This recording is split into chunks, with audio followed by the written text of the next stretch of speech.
We do have a request for local board input, and I'd like to invite Julia Parfitt and Janet Fitzgerald to please come to the table from the Hibiscus and Bays local board in relation to freedom camping. Julia, you know all the rules, and Janet, welcome. Please give us your presentation and then I'll invite any questions. Thank you very much, Your Worship. As people know, well, hopefully you've heard our message, our local board has been heavily impacted by freedom camping, and the decision was made at the end of last year to fund enforcement over the last summer period. So we spent some 21,900 of LDI doing so, but it was felt that that wasn't our role, that we have so many other needs in our growing local board area, and that funding, as it is a council bylaw, the responsibility to enforce it effectively is council's. And I stress the word effectively because reading the reports didn't give us much heart, particularly the part where there's a discussion on funding which indicates there will only be enforcement where it is a life and death situation. Sounds extremely dramatic, and i.e. the same regime that applies across all bylaws. Well, we found that our money was not being used in life and death situations, but it was being used to properly enforce the bylaw, which requires actually officers there at dawn and dusk. And I know, and we were really heartened to hear that Councillor Cooper, Councillor Hulse and yourself, Your Worship, were meeting the Minister, Kelvin Davis, to discuss the legislation, because we believe the silver bullet is a change to the legislation. But in the various reports that are coming to you today, council's being asked to look at delaying the enactment of the new bylaw, which at least for our residents gave them some solace in the fact that there was a fining system and that there would be, hopefully, some enforcement. Obviously, they hadn't read that part of the report that I just read out to you. So just simply, our local board is asking, when you consider the item, and we don't know what order you're going to be considering it, to move a particular section. And I've run it past a couple of other local board chairs who are impacted by freedom camping too. So we'd like to see an amendment to item 10, that you direct officers to report on the additional resources required to ensure a level of compliance with the new freedom camping bylaw that protects the amenity of the council's reserves and other sites where freedom camping might take place. But we'd like you actually to extend that a little bit further, because it is slightly ambiguous there that it's talking about the new freedom camping bylaw. We'd actually like to see compliance with the current and the new freedom camping bylaw. Sorry, we had our local board meeting last night. I didn't have a chance to change that. So we'd like to see it reading so the compliance occurs both with whatever the status quo at the end of this process until the new bylaw is enacted, and in the new bylaw we would like sufficient enforcement too. Now, I know, because I've spoken to Councillor Sayers, he's got some idea of how much that enforcement is likely to require funding-wise. We didn't know that, so we felt that you needed the officers to report back to you on that with the figure that would be required. We don't want it just to be life and death enforcement. We'd like to see it enforcement that's effective in dealing with the issue that we're having currently. Thank you very much. Thank you very much, Julia. We'll now just have a brief period for questions if there is any councillor with a question. Councillor Sayers. Thank you, Mr Mayor. And just to elaborate on the point that Julia made about those costings, just for your information, what I did was contacted Matthew Walker, our Chief Financial Officer, yesterday, just asking if he might be able to provide some figures for you, which I understand his office will have available for you today, which might be helpful in just understanding the costings that might be around this proposal recommendation. Julia, my question would be, you mentioned about dawn and dusk compliance.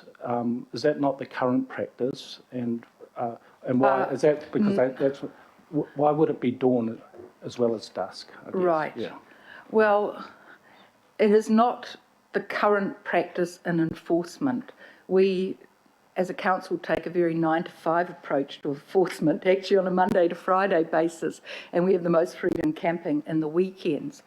Dawn to dusk, you've actually got to go and tell people that they need to move on, otherwise they will be prosecuted. And dawn is required just to make sure that they have complied, because there's enough experience, and you'll have had it up there in the Rodney Local Board area that you represent. There's enough people who move on temporarily, but then again come back as soon as the enforcement officer's gone. I think we really do need to, in the long term, look at other ways of compliance of this bylaw, perhaps doing what Whangarei District do, which I understand they have a private operator doing it. But while we're using our compliance team, I think it's really important that we have that sort of coverage. If I may, Mr. Mayor, just a supplementary.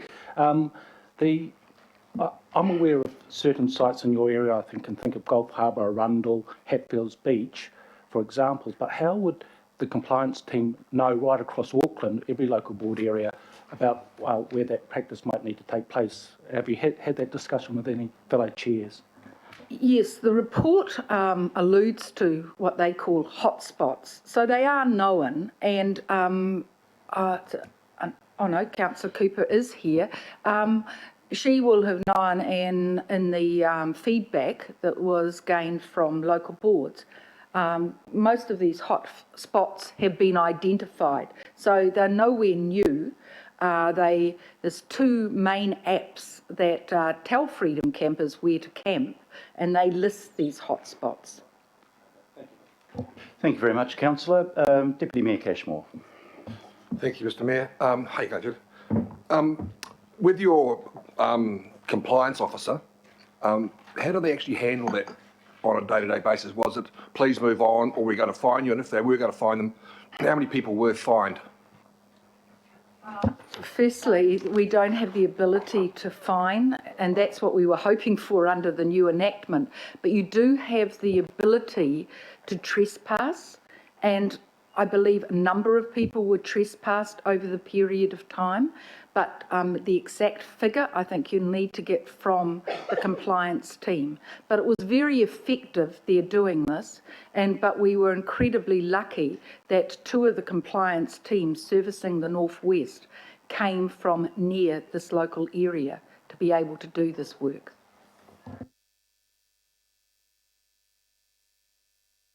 No method to levy fines is the point I'm getting at. So it's just actually purely a voluntary, please move on. And they would see the badge and maybe do about that. Not too many just gave it the breeze. Yeah, it was amazingly effective though. And Councillor Cooper. Thank you. It's difficult that this is questions only, because I think a lot of statements have been made here which I am not comfortable with in terms of our compliance staff and in terms of what Chair Parfitt wants to put in some of the recommendations, because the following items are actually for our policy people, not for, we don't do costings and enforcement stuff in our policy documents. That is for our compliance people. So I'm a bit concerned about the expectation of people in the gallery and other councillors. I just wanted to say, I wanted to correct something. I have directly, January the 22nd, from Max Wild, who is our manager of compliance, and he said morning and evening. So they weren't doing 9 to 5. It was around 7 o'clock in the morning and evening that these places were patrolled. And I think we have to get a bit real. We can't have someone standing there all day. It's just not feasible. So, and also during that time, you are right that having someone stand, be there and say, move on, please, did create a reduction, but also signage. So those things work, but at the moment, if we put a lot of officers there, there's nothing they can do except take the people to court. And that's the issue here. We want to have I'll probably get to one, Councillor Walker, just the way you do. I'm following your lead. So I guess my question is, isn't it better to have a bylaw that we can actually fine these people and it really deters them, rather than spending a lot of money on compliance officers who can only take people to court, which costs the ratepayers an inordinate amount of money and usually results in a slap on the wrist? I'm not sure if that was totally a rhetorical question, but I would like to just comment on that. I believe that it is, from our experience, our local board paid for that dawn to dusk service, the additional hours. And I agree with Councillor Cooper that signage also was effective. And I also agree with Councillor Cooper that the silver bullet is to enact the new bylaw that will have some fines as part of the bylaw. But what you're proposing in the reports today that I've seen in the 2 items is really just a delay of enacting that bylaw. And that's why we've come in today to say, look, we're going to have another problem this summer season.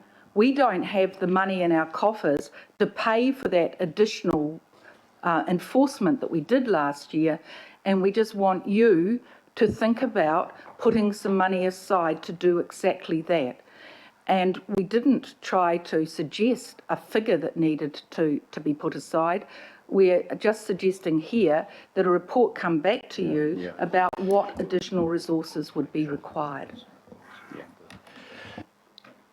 Thank you. We're not yet at the debate stage. That will come in the next 2 items. So if I can just, I've got one final question from Councillor Walker. We'll try not to debate it, but just simply to ask questions. I was probably remiss in not enforcing that rule earlier. This is a question and not a rhetorical one.